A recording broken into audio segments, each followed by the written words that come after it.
Welcome to Startup Dads, a podcast about the highs and lows of building a business and raising a family at the same time. For more information about the topics we cover on the podcast and other Startup Dads related content, you can follow us on Twitter at StartupDadsPod.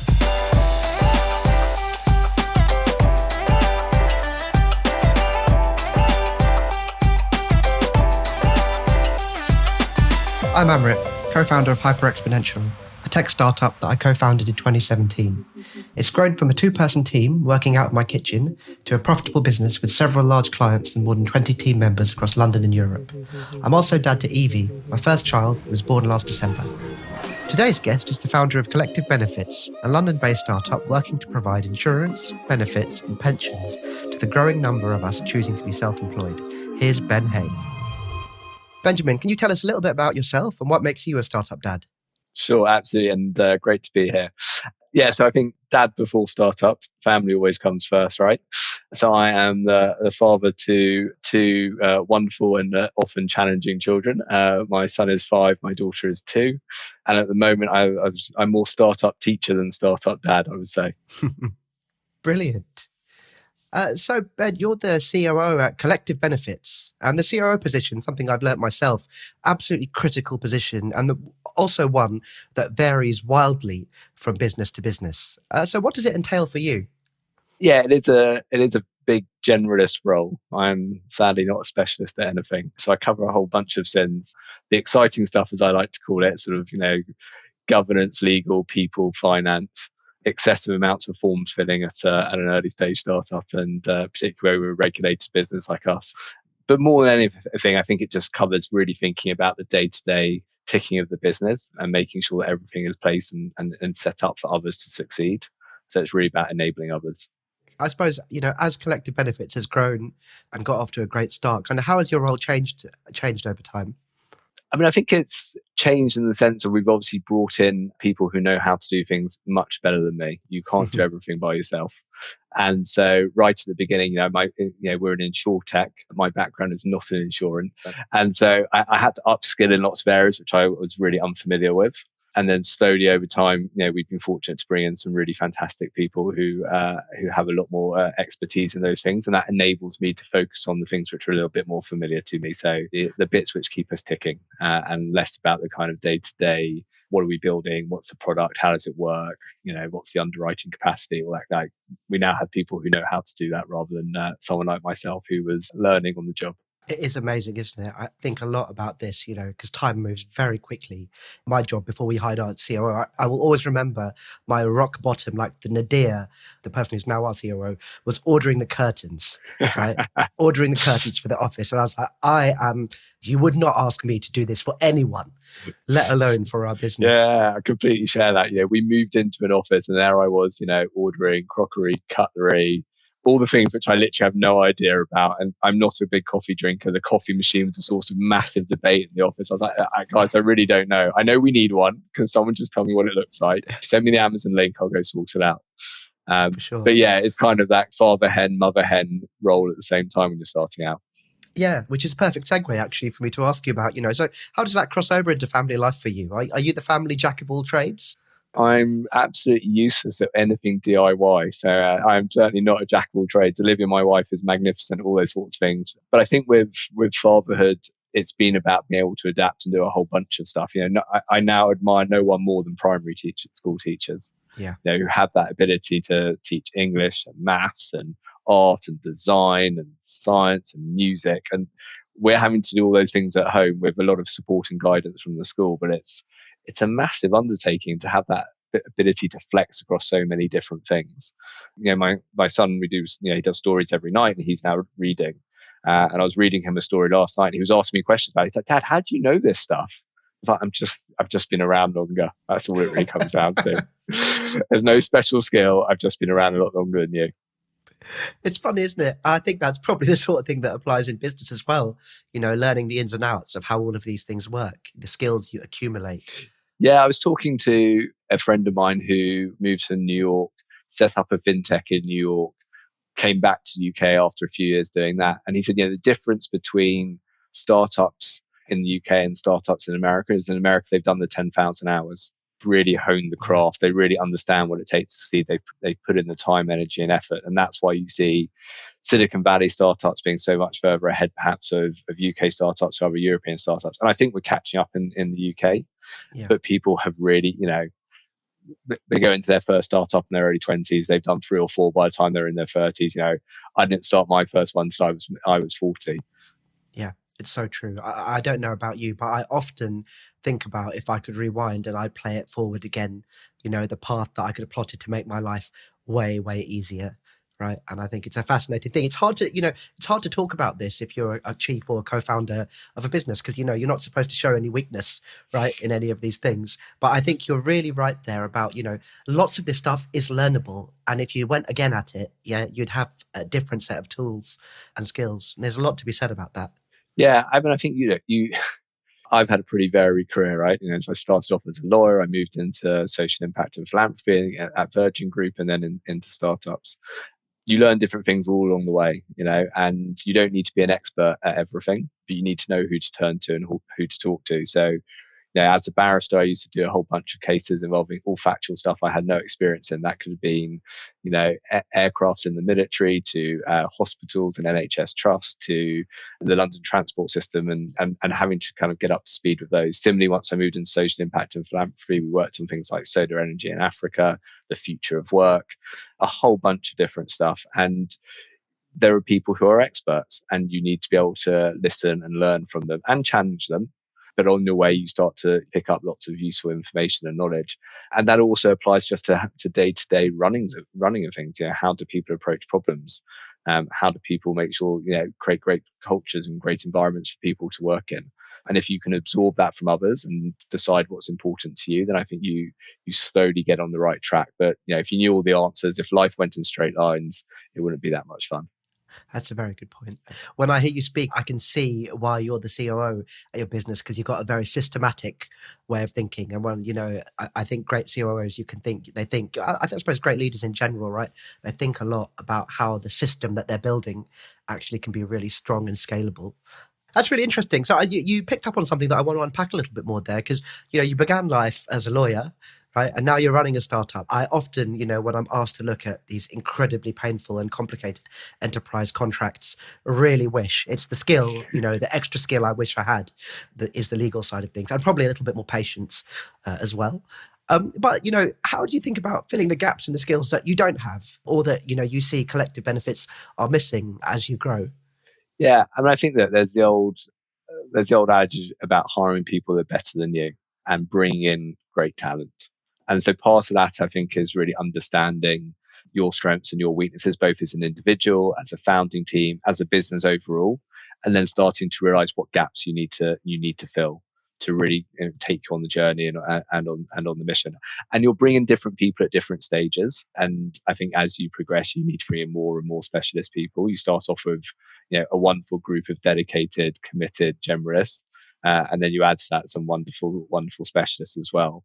But if you're going to bring in a whole range of people, I think you've got to be very intentional about how you do that and how you find the right talent.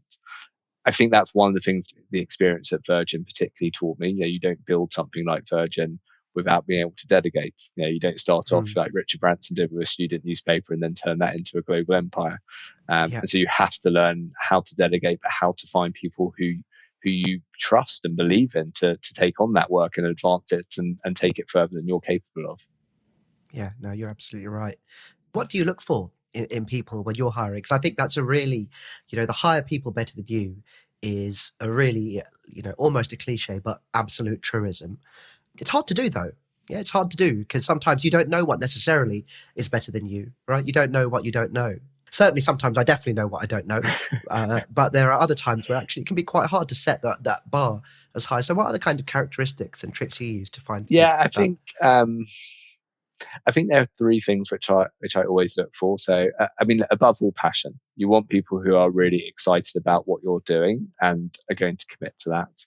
But that needs to be tempered, I think, by humility and generosity. For me, they're two really important traits. You need people who are going to help each other who are going to help grow that business. And it's often overlooked that you need to have that characteristic of this is bigger than me. It's not about me. So Mm. humility is important, but also the opportunity for people who are prepared to give, and have that Yeah. generous spirit um, about how to take the whole team on the journey. So I am not a technical person.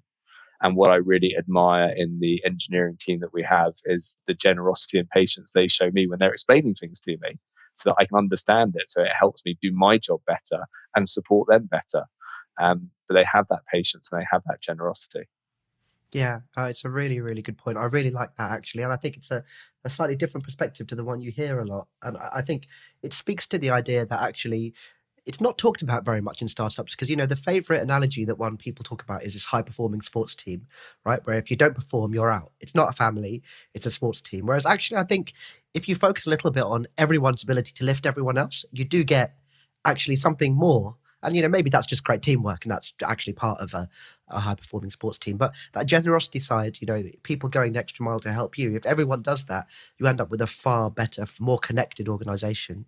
Yeah, I share that view on kind of the high performing teams. And part of me thinks a little bit around, the things I've learned from being a dad, I suppose, to bring it back to the father point. The hardest thing often to teach your children is how to share. Yeah. Yeah, how to be generous, it's not just all about me, to start understanding there are other people around you. And, I remember my son was starting a new nursery class and they said, it might be amazing that your kid knows how to count already up to 100. And it might be amazing that they know all their letters, but do they know how to share? Mm. Because actually that's really what matters is, can you be part of a larger community, and can Yeah. that larger community go forward together and do something great? And those softer social skills are essential in building that successful culture, in my view. Yeah, I think that's such a good point. My daughter's going to be 15 months in a few days, and I'm told by my wife that I'm trying to teach her to share far too early. I don't think my technique's particularly great either by trying to take stuff over from her. No, come on, sharing involves giving it to me. My Um, turn, your turn. that's it. Yeah, exactly. But yeah, I think it's a really great point. It's funny, isn't it? These things that you take for granted, actually, but are skills that need to be learned and form part of working. Form part of teamwork. Yeah. And I think part of that is also understanding that not every day is going to be perfect. And there are going to be moments of tension and difficulty and challenges along the way. But if you don't have people who are passionate, if you don't have people who are generous and are humble, that clash can be quite a difficult one and not a productive one. And there's nothing wrong with conflict and productive conflict. Yeah. But you need to have, I think, the social skills around that to make it really work.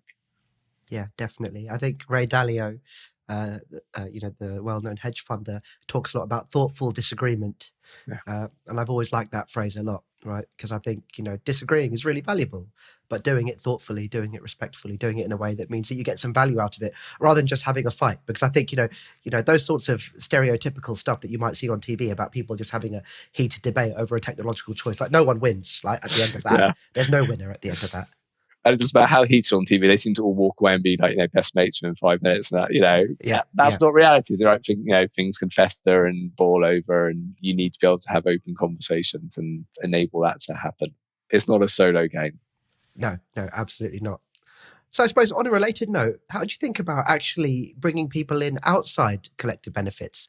I think one of the things that I've really found is that as HX has grown, I've had to shift my focus from just thinking about internally. I mean, don't get me wrong, scaling a business fast internally is a huge challenge. But what you find is the kind of surface of people and clients, customers, the market, and everyone you're engaging with, like that grows a lot. So how do you think a little bit about, how you manage your network and grow your network outside collective benefits? I think one of the things which is so important is building a great network of people that you can turn to and rely upon. And what always surprises me is how much willing people are to help you out along the way. People are generous. People are generous with their time. They're generous with their contacts. They're generous with their advice, and you need that. And so, at every stage, everywhere you go, you don't need to be the world's greatest networker. I'm certainly not. I'm naturally quite introverted. Stick me in a large crowd of people, and I kind of hide in the corner a little bit. But if you can get to know people and just kind of find common points of commonality, and be supportive of the things that they're doing, that's always, I think, a really, really helpful thing. There is an element of things like LinkedIn and now Clubhouse, which is a bit self-indulgent, and the humble bragging and all that kind of stuff, which feels like the sort of thing you need to do. But also, I think if you're supportive in those environments and you build your network through those and those connections, then I think you start to build a valuable resource which you can turn to and rely upon. I can't say I always do it. I do try, but I always try to help people when they ask me for something. Do you know someone who can help me with X, Y, and Z? Can you put me in touch with this person? I will always try and do that, because one day that favor might need to be returned. Yeah, I think that pay it forward side of things is really important. Just thinking about that a little bit more, because I think this is something that you brought up Clubhouse, which seems to be exploding.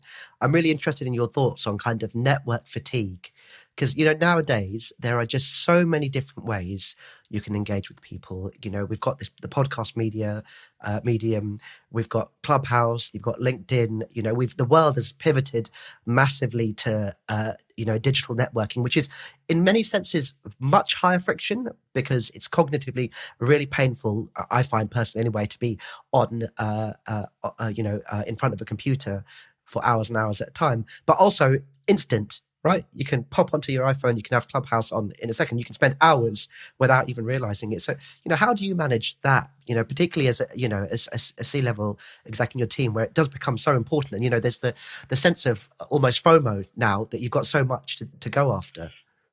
Yeah, I've delved into Clubhouse. I might be too old, frankly. Who knows, right? I don't know what it is, but I think there is an element of trying to be intentional about these things, trying to use your time wisely and valuably. And there are times when that is a hugely valuable thing for you to do, to support people who might have started a conversation on Clubhouse and being part of that, and then also dipping in and listening to new people and new conversations that you're not part of, and new networks that you're not part of. But I think you need to be intentional about it. You can really disappear down a wormhole. Yeah. Sometimes it's a rabbit hole and it's a nice surprise, but often I think it can become a bit of a wormhole. And being a founder or being a C-level executive, for me, it's not about the individual self-promotion. The fact that I'm doing this podcast is an unusual thing for me, right? And I was just being attracted by the title and what you're doing with it. And I think, for me, it was really valuable that you're taking people on this journey. But I remember meeting a huge bunch of entrepreneurs at an event when I was about 6 months into my time at Virgin, some of the most high performing entrepreneurs in the UK. And I was amazed by how self-promoting they all were. And that just doesn't it's not a natural thing for me. And that's not the job. My job is to build a successful business, which means, yes, selling stuff and creating things that people want and all that kind of stuff. But more importantly, something that people want to be part of. That's bigger than any individual. So I think the element of self-promotion is, for me, just a little bit too exhausting. Some people are brilliant at it. I'm not one of them. It's a fantastic answer. And I think, it's a really great lens to frame it through. Speaking very honestly, I find this stuff also, particularly in the digital space, really tiring and hard to do. And sometimes I think it's very easy to get swept up in the sense that you feel like you need to do it, right? Because that's what lots of people are doing nowadays. And it's, if other people are doing it for their businesses, you should do it too.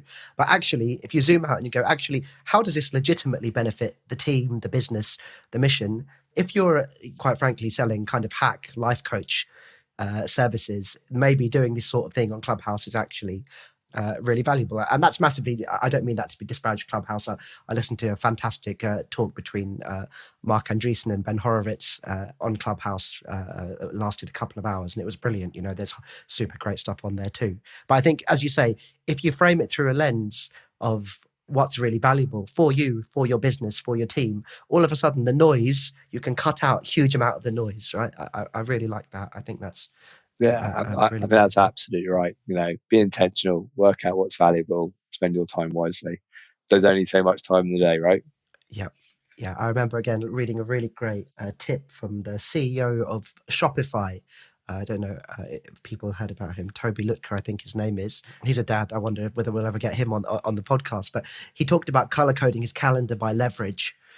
And that really cut through to me, actually. It's hard. again, it comes back to that FOMO thing, right? Where you can look at things and be not sure what to say no to, but it's actually quite quick and effective to look at the things you're doing and go, how high leverage is this? Yeah. And all of a sudden, me doing that, trying to adapt that very, very quickly, I could see the top 2 or 3 things I should be doing in a day. And again, it ties back to your intentional side of things. Yeah, and I think you can be in a position where you're trying to prioritize everything, and everything feels like it's important, and Yeah. and nothing can give. And you see that a little bit with, I think, with parenting to some extent. My child's got to be swimming, they've got to be playing tennis, and they've got to be learning chess, and they've got to be going to this and that. It's like sometimes you just need to be. Yeah. Nothing wrong with that, and have time and space to kind of do the thinking that you want to do, and to explore things more creatively. And I think there's this terrible panic to kind of fill every moment of your day with as much as possible, when actually sometimes just empty space is a really helpful thing, and a very good developmental thing, whether you're 5 years old or whether you're in your 30s and 40s and running a business.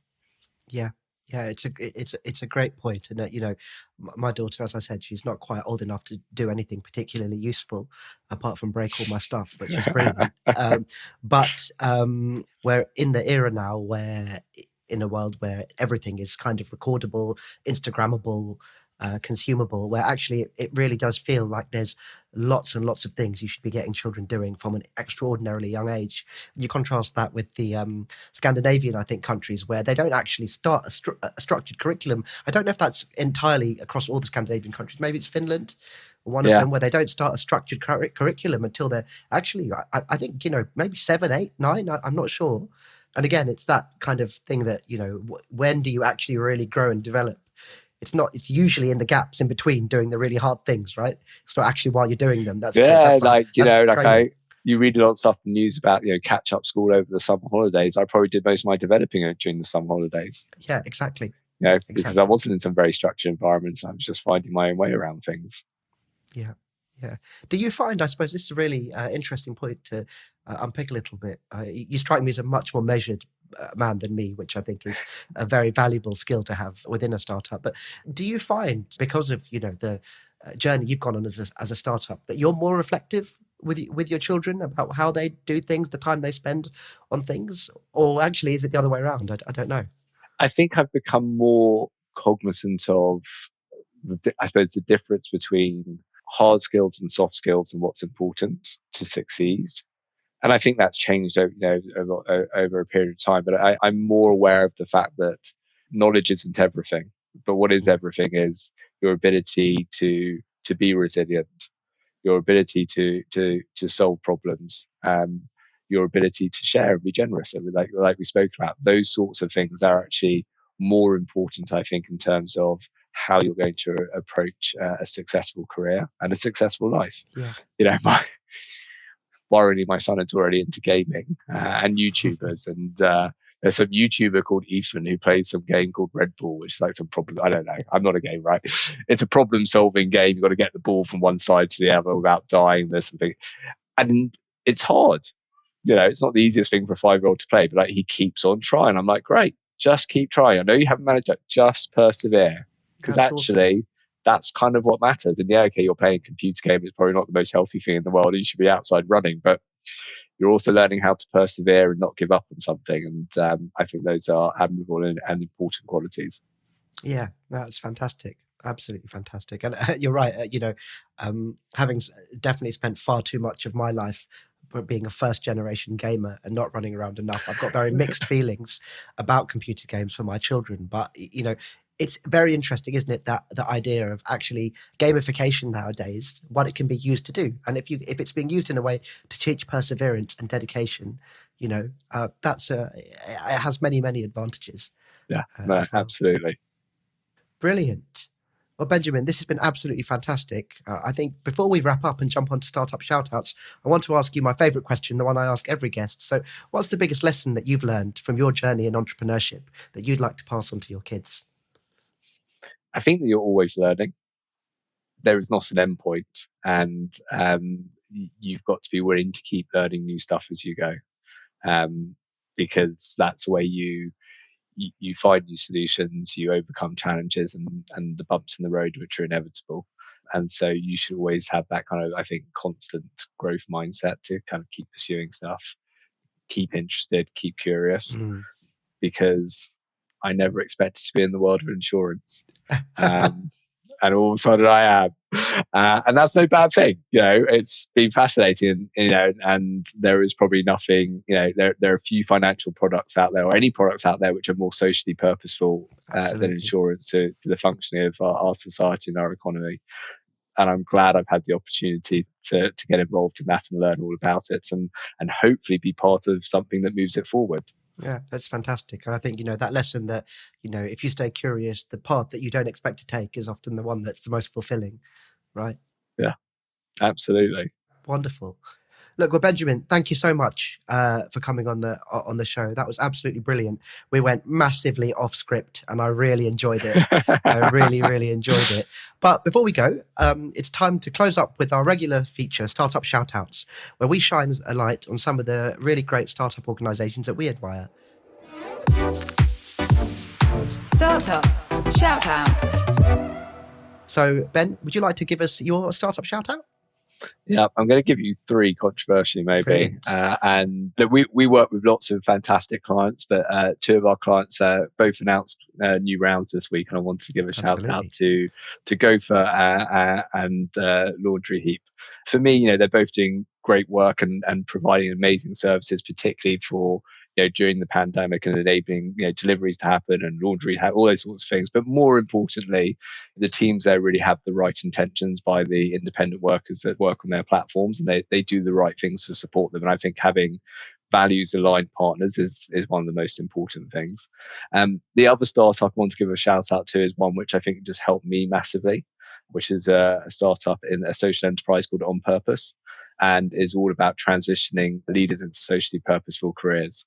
Tom and the team there have done an amazing thing, transforming individuals' lives and enabling them to find careers of purpose, and huge admiration for what they've done. And especially, I wouldn't be doing the things I've done over the last 8 years if it wasn't for them. So hugely thankful for their support and everything that they've done. Brilliant stuff. Absolutely brilliant across the piece, keeping people going, keeping everyone going during the pandemic. And, one of our favorite topics on Startup Dads is that topic of purpose. So really, really great, really resonant shout outs for us. Brilliant. Mine this week is a company called Nixplay. Absolutely, I'm afraid, nothing to do with the pandemic or anything quite as honourable as Benjamin's, but still a really, really valuable service. Actually, Nixplay make digital photo frames, which I'm pretty sure were really popular about 15 years ago. But Nixplay make them with a slight difference. You can upload the photos into services like Google Photos and other photo services. And when you do that, Nixplay automatically connects into the cloud and shows them on the photos. And one of the things that, since I've had my daughter, I've been trying to find an unobnoxious way of bombarding my family with lots of photos who all really want it until they get 45 WhatsApp messages in an hour. And Nixplay's been absolutely fantastic for this, because now I have a couple of Google Photos albums that I can drop some photos in, and then they get a lovely photo pop up on their kitchen counter or whatever it is. So a great idea, a really well executed, and one that's keeping my family connected to my daughter during the pandemic. So maybe a little bit more of social good there than I first mentioned. Yeah, that was a super cool idea, and I heard of that. And here's 30 pictures of my son or daughter in their high chair. What more can any grandparent want? Exactly that. Nothing like a blurry photo of your daughter not eating any food, right, to make their day. Benjamin, again, cool. Thank you so much. That was an absolutely brilliant episode. Brilliant. Thank you so much. Many thanks to today's guest. You'll find links to them and their work in the show notes. To join our community of parent founders, head over to the Startup Dads Facebook group.